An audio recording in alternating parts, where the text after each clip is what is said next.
Welcome back to part 26 of the Dogs of Ancient Egypt. I am back. I want to do dog content now. It's happening, people. So in a previous video, I had mentioned that there is a second named dog that I added to the list of all named dogs from ancient Egypt. But technically, I just added it to the more complete list of dog names that we have. Technically, another author found and discovered this name and added it to a list. It just never got put into the full list. So several authors have compiled these lists over time. The most recent addition to this list is from 2019, but I found a French article from 2003 that was never included in any of the following lists. So let's look at dog number 125 and why it should be added to the named dogs list. So an Egyptologist who did her doctoral thesis on canids in ancient Egypt later wrote an article about the names of ancient Egyptian dogs. This was Dr. Corinne Bouvier-Close, and she included this hunting scene from the mastaba of Nimaatre and Tijest. The tomb is located in Giza and it dates to the Old Kingdom.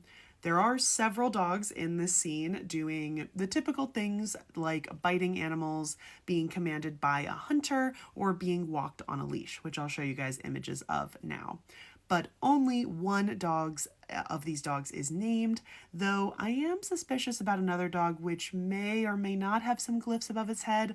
But unfortunately, as you'll see from the close-up shots of this wall, this tomb is in very bad condition nowadays, and these are drawings from when it was first discovered, when it was still in a little bit better condition, but still not in great condition.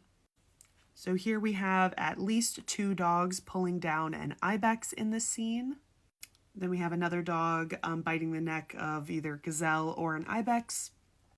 And though this is very hard to see, you have two dogs that are connected to a leash, and you can see just in the corner the hand of a hunter who is commanding the dogs to then continue to attack. And then you can see the back end of another dog here attacking some sort of animal.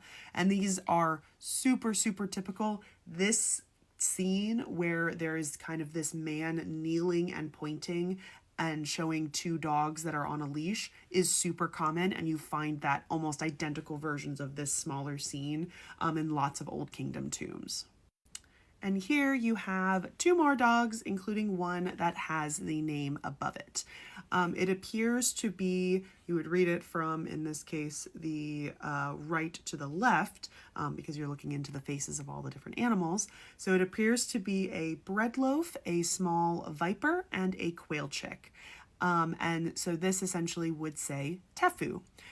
We don't yet have a clear answer as to what Tefu might mean, and unfortunately I am not as familiar with Old Egyptian as I could be to be able to kind of go into deeper to figure out what it is. But so far no scholar has come up with an idea of what Tefu might mean for this dog.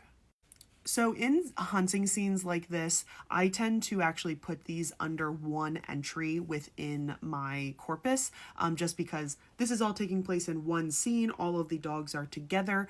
I have a separate portion of my Excel spreadsheet that lists how many dogs are in each individual scene, or each individual entry, I guess, of my corpus. So I believe there are 8 dogs in total in this piece, but if there are other images of dogs in other portions of the tomb, they will be entered as different entries into my corpus. And to top it all off, there is actually another dog in this tomb, but in a different scene. So there is a different entry. So let me know if you want to see that dog next.